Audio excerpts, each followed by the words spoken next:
International Men's Day, Antrim and Newtownabbey Borough Council, and this is podcast one of two podcasts we're going to have today, and we have Daryl Clarke sporting a beautiful moustache. Yep. And looking the part. Movember.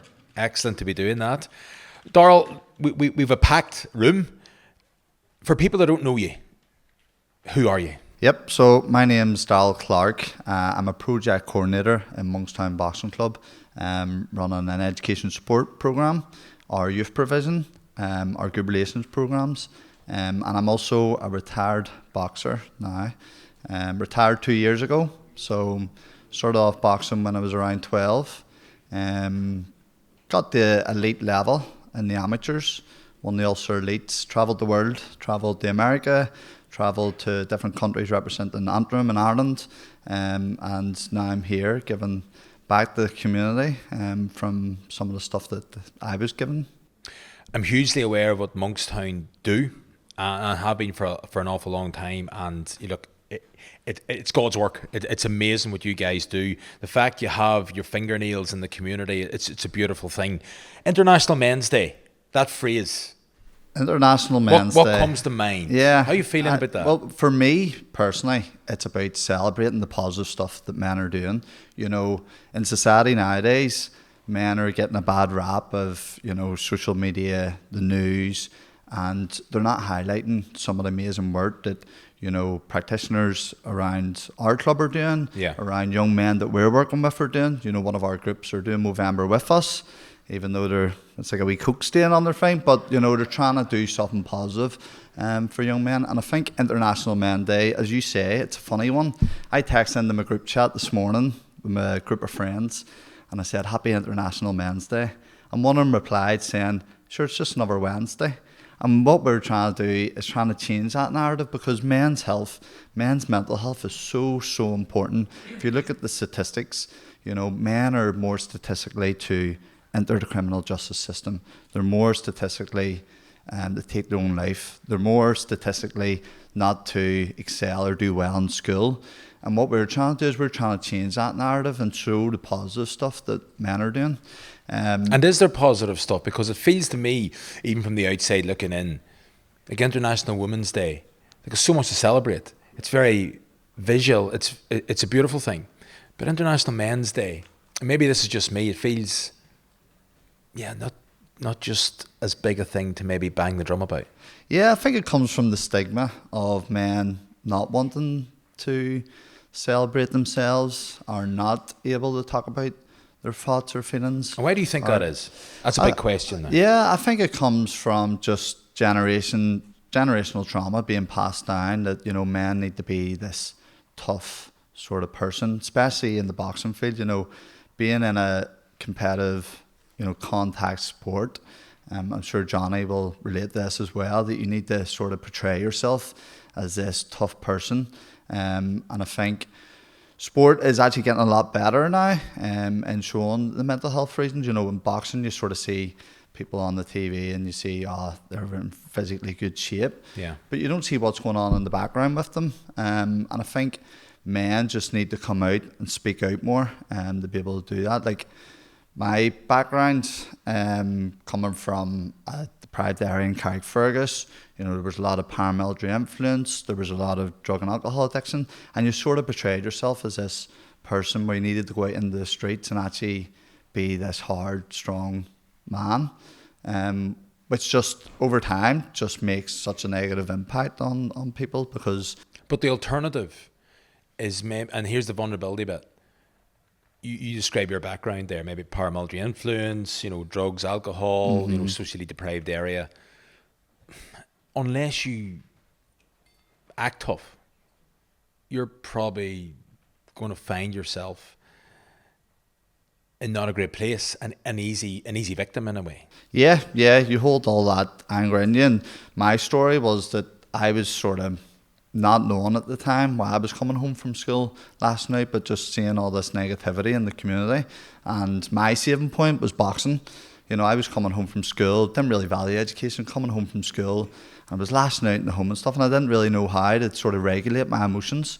And then thankfully my mum said to me, you know, why don't you join the local boxing club? Because, you know, she sort of seen that it was a release for people, it was an escape, it was a safe place, and it was a place where I could go to and sort of regulate them emotions.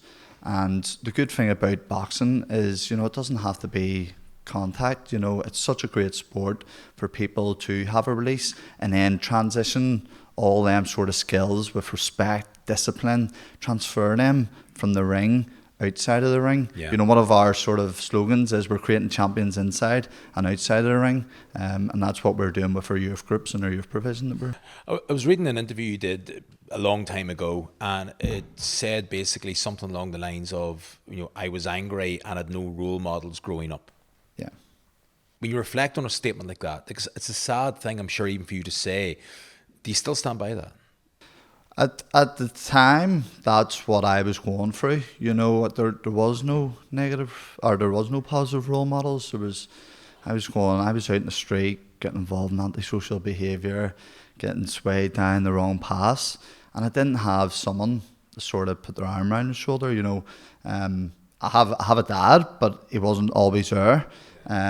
So not having that sort of stable father figure at home, which I know a lot of people within the areas that I'm working with are going through the same thing, where they don't have a support network there to show them there is positivity and someone to show how to be not a man, but a respectful man, you know, a man that sort of you could be proud of. Till I went to boxing, that's when I started to surround myself with all these positive role models. You know, we've got people I was looking up to in the gym, my boxing coach, and they weren't just a boxing coach, they were helping me with my boxing, but they were also helping me outside of the boxing area. So I was going into school and was able to transfer all them stuff that I was learning from them. The role model piece is interesting. I always find, I mean, my background might be even similar to yours in the sense that mother and father split up when I was quite young. I was 5, my brother was 3, my younger brother was 2.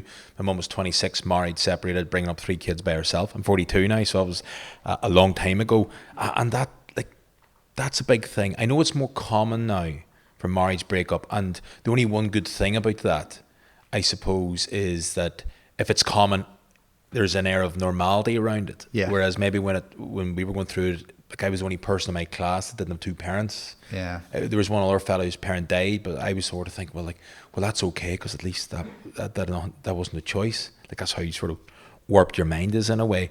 But that role model piece always fascinated me. But I wouldn't have the education to actually drill down the importance of having one. Yeah, no, it's so important, and that's what we do. You know, we've got a great team of youth workers within Monkstown Boxing Club, and a great team of coaches who actually fill that sort of void for a lot of young people within the community. You know, they're not just a boxing coach and they're not the youth worker, you know, they're a father figure, they're an arm around the shoulder, they're an older brother, you know, telling you to wise up whenever you need it. Yeah. So there's so much more to what we do to change the lives of young people.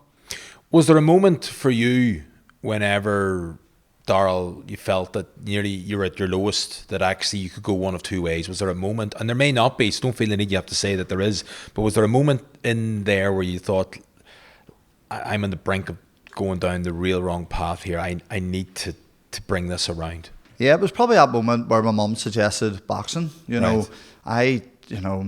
I can count, you know, on what I was talking about of people entering the criminal justice system. My friendship group at the time, you know, right now I can name you know, people who are in jail that I was running about with, someone who has actually taken their own life, someone who is addicted to drugs, and that was sort of my friendship group at the time. Did you leave that friendship group? I did, yeah, because I was just focused on boxing. You know, I had a purpose. Boxing gave me purpose, and I think that's what a lot of men sort of strive for in sports, is having that purpose to be able to get up in the morning and actually do something positive. That's a massive thing. I mean, you think about it, your friendship group is your friendship group for a reason, and even though some of them behaviours might be not great, it's your friends. I know, it's kind of all you know, and even if you have the courage to say, like, their behaviours are not good, I'm going to move away from that, then you're isolating yourself. Yeah, so there's actually a prime example, sort of one of them pivotal moments in my life where there was a lot of protests down in Carrickfergus at the time, and my mates were phoning me and were like, oh, I need to come down, because there was nothing else for them to do, the scene. They were able to go and throw stuff at the police and stuff, something to excite them, because it didn't have other positive opportunities. Yeah. And the phone me and were like, come down, it's all kicking off and stuff. And at that moment, I was in two minds, whether, I could skip training and go down and participate in that. And that could have just led me down a completely different path of getting a criminal record, which some of my friends did at that time. But at that time, I just chose in my mind just to go to training that night. And that was sort of one of our moments where I could have went down and that could have snowballed into something else, and then I could have started missing training. I could have started getting involved in antisocial behaviour and stuff. But that day, as I choose to go to my boxing training, and that's what saved me from getting involved in everything my mates were doing. Yeah. What's the biggest thing facing young people? Like you're at the coalface of it there. If you say there's a biggest challenge, maybe one or two, in your opinion, what is it? Like, what are you seeing? Yeah, I think especially after COVID, I know we always go back to COVID, but I think after COVID, a lot of young people, they don't have resilience. They don't have the mental capacity to be able to deal with adversity. I think a lot of young people, not just men and boys, women and girls, they're sort of isolated, they're low self-esteem. I think that sort of changed a lot of young people's mindsets and stuff, because they were isolated for such a long period of time, and their social connection was taken away from them for the guts of 2 years. And what we find now is we need to try and build that back up, give young people opportunities to be confident within themselves, and that starts by giving them a safe place. And that's what we do in our program. The first thing we do is we just give them a safe place to come in and be themselves, and it's as simple as that. And we find once you start to do that and you have that relationship with them, then you can start to build on the confidence, then you can start to look at education or what issues they're facing, and then you can just sort of help them move into the next steps of their life. Yeah. I also think there's not, you're looking in an area and go, there's a lot of issues, but we see it as lack of opportunity, so we provide a whole range of programs that give young people something to do, somewhere to be, something to do, and someone they can trust and talk to. And by providing that sort of safe place, then they can come in, and we sort of break down that stigma by allowing them to come in and talk about what they're going through. Because sometimes they don't have that support at home, they don't have that support in some of their school, and we're sort of filling that gap as youth workers to be able to do that. You mentioned there something's quite interesting, someone to trust. Not everybody has that, and some people maybe do have it, but just as importantly, they don't know or they don't think they have it. So how do you find someone to trust? Yeah, so it's life's about, it's not what life throws at, it's about how you react to it, and finding someone to trust is so important. At the time, I probably didn't know that I had a trust in adult whenever I started boxing and stuff, but whenever you get older and stuff, you realise that actually I was able to go to them about different things, not just boxing. And I think it's so important for young people to find something. It doesn't have to be a youth group, it doesn't have to be a sports group, it can be something else, just getting involved. And, a lot of young men find it difficult to trust adults because, the narrative of they're just being wee messers or, things like that. So it's about providing them with places to go to that they have a trusting adult. And it's difficult for a young man. It is difficult to start to trust someone, but you sort of have to allow for trust to happen both ways. Yeah. Toxic masculinity is a phrase that is said quite a lot. And in fact, it nearly feels now when you talk about masculinity that actually... That word is just always there with doesn't it? Always there with it, yeah. I have to be clear as well, some behaviours from fellas is awful. Yeah. But it's not all fellas, clearly, as well. So it nearly feels like masculinity, anything that, whatever that actually means. Yeah. Need a bigger podcast for that. But it always feels even that word, even without you putting toxic in front of it, is nearly seen as a negative. It's a negative. Yeah, it is. It is, and we flip the narrative within the club, so we do. You know, we don't ever say toxic masculinity, because what we see is learned behaviours, or behaviours that are communication about what they're facing. So we do. So we don't sort of put them in that box of that's toxic masculinity. And so you don't even mention that phrase. No. So then how do you address? You know what? There's a perception out there. So how do you address that reality? So we address it by celebrating and embracing, you know, the amazing work that our young men are doing. Like I mentioned earlier, our lads group, you know, we're working with the community police, and they came up with the idea of doing Movember, which is amazing, which is, you know, something that they've came and they want to actually raise a bit of money, raise a bit of awareness, and grow a funny mustache if they can, you know. So the intentions are there. A lot of young men have so much potential, and it's just about unlocking it. So it is. Yeah. It is. It's just hugely interesting. There's so many things that you've mentioned there. Just one thing I would like to pick up on, that you mentioned that word resilience. Yeah. Young people now don't have the resilience. Now, I'd say there's people in this room, whenever you mention that, you could see the heads nodding. Mm-hmm. But like when I'm in schools, I'm always afraid to mention that, because I nearly feel I'm insulting young people by saying that. Like, I know if somebody said to me, you know, Thomas, you're not as resilient as, you know, your father's generation would, I would be like, really? But I would see from the outside looking in that young people, you know, snowflake generation, that phrase, which I think is very damaging as well. And I'm always careful not to use it, even though I'm using it in the middle of a podcast. But at the same time, it's trying to address these openly. So why do you think young people now are not as resilient? And then I suppose, just importantly, how do we address that? Well, I think if you look at sort of the way the world's changed with social media and stuff, you know, young men don't have sort of the same sort of coping mechanisms because of, you know, maybe the internet. You know, they don't have that social connection. Whereas back in my generation, you know, I was out in the street sort of getting setbacks and being able to bounce back from them. I think resilience is a tough one. We provide opportunities for them to be resilient. You know, knockbacks are good in life because it's all about how you react to that knockback.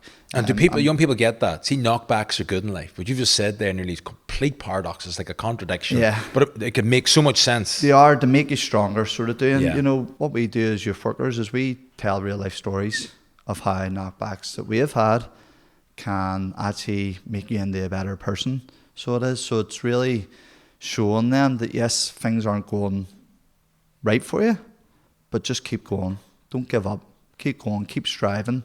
You know, if you have a dream or an aspiration, go out there, fulfill it.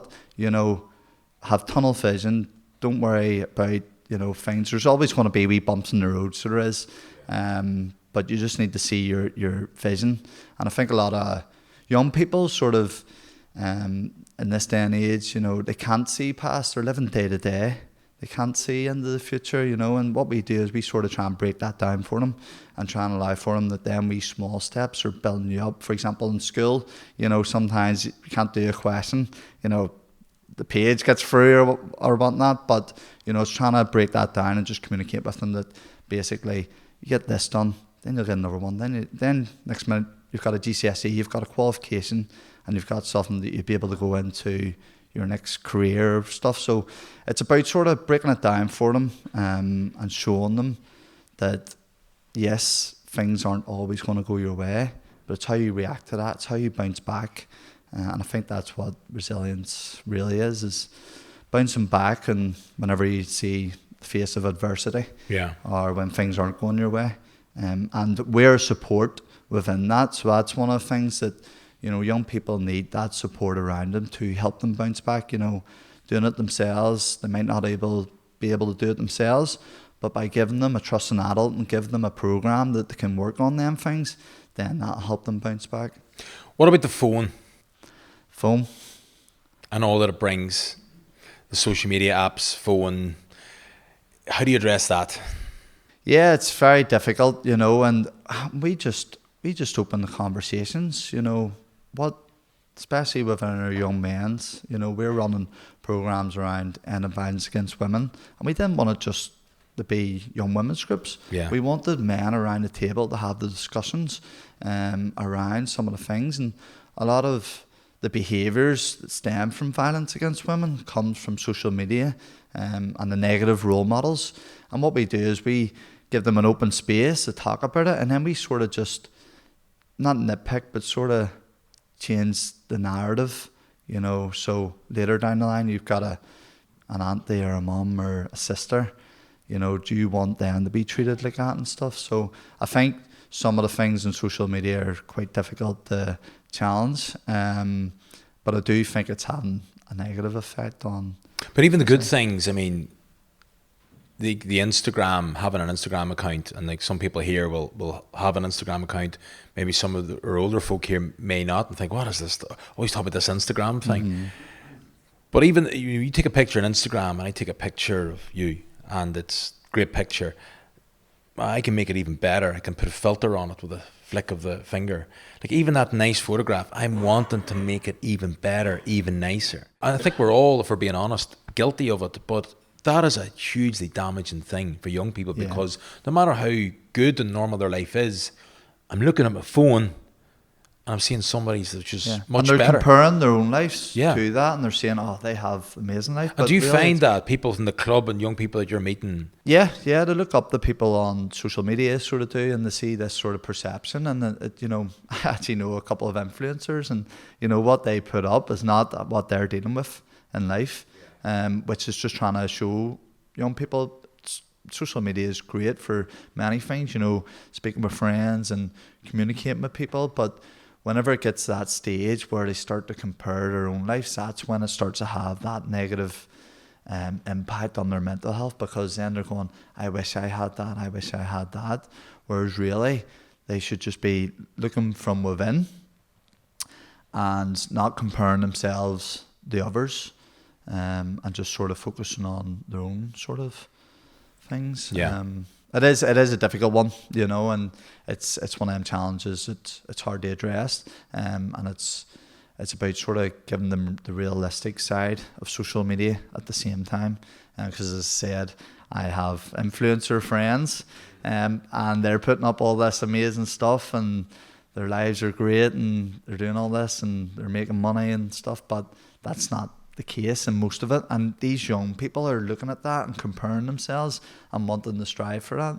Yeah, and it's all about perspective. I remember there's a football manager that tried this outrageous formation in a football match, like outrageous, and the team were staying away the night before, and the phones were, he told them the day before, phones were put in a box so that this couldn't get out of the room, in a sense. Whereas I don't think you could do that now, because a young person spending the whole night before a big game or a big event without that phone would cause a sense of anxiety, which is how much we've sort of flipped on that. It's an addiction. It is an addiction, it's a real addiction, you know. And we're probably all. We're all guilty of it. And, so it's kind of being a hypocrite to you shouldn't do that there, as I'm taking out my phone. Well, that's one of the things that we would be big on, and not sort of telling young people what to do. We can give them the options and allow for them and give them the skills and knowledge to make their own decision. That's what we want to do, is empower them. So interesting. So we would, you know, we would be open and honest and say, you know, when we were your age, we were doing the same things, but I wish this, or this is sort of some of the things that we have dealt with. Yeah. And it's just about passing that knowledge down to them, and then empowering them to make their own decision in life. And that's one of the great things about the club is, you know, we just provide them with them opportunities and the knowledge, and then it's for them to then take that forward. Yeah. We've touched on stuff that's deepish enough. But if we're to celebrate International Men's Day and to put a positive vibe on it, because we're just addressing the negativity and we've gone through that. But I think what we are touching upon, there is so much to be proud of, without throwing it in people's faces as well. We're not pitting men against women here in this sense, but it's a day to say, well, do you know what? There's good stuff going on. We've seen that through your work. But if there's a couple of things to celebrate on this day, in your opinion, what would they be?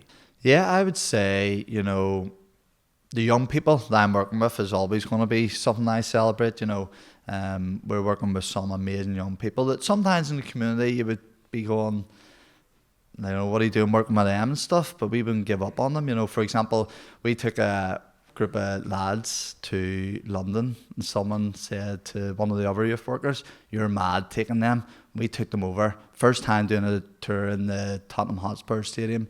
They just loved it, thrived on it. We didn't sort of paint that narrative of, you know, they're doing all the wrong things. We seen the potential in them and took them. And I think that's what we need to do as International Men's Day. We need to keep International Men's Day, and I know there's sort of a themed month, but we need to continue that and keep embracing throughout the whole year. It shouldn't just be for, you know, November. It shouldn't just be for today. Yeah. It should be embracing the good that men are doing. You know, you look at the room today, and so many men have came out, plus women, which is great that they've took an interest in International Men's Day. And it's about keeping these conversations going. You know, people are struggling every day throughout the year, you know, not just this month. It's great to highlight it, but keep continuing to do that. I think that's one of the things that the message moving forward is we need to continue to keep helping people speak out, giving them places to go to, giving them things to have purpose for. And then I also think that, you know, men, we need to flip that narrative. We need to start celebrating the goodness in men and what they're doing.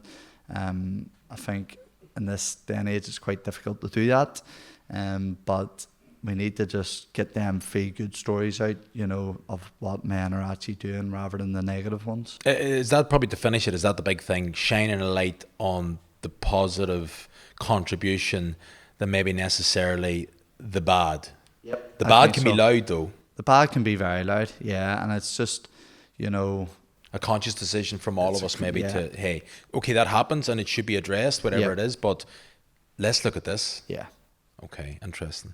19 days into the moustache growing, you happy enough with how it's progressing? Well, it's all different colours. There's a bit of ginger, and a bit of grey. It's a bit of ginger in all of us, fella. But look, we tried our best to sort of not to go there, but you know, sometimes it comes through. I have a younger brother, he calls it African sunset.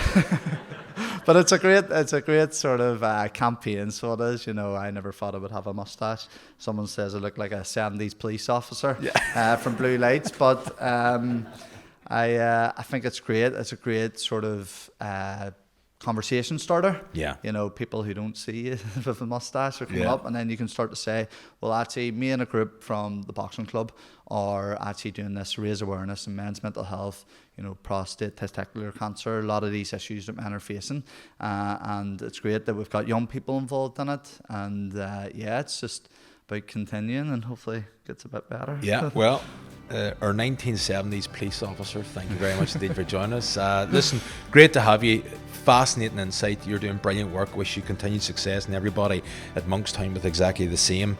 International Men's Day brought to you by Antrim and Newtownabbey Borough Council. It has been great to have you. So, ladies and gentlemen, round of applause, please, for our brilliant guest.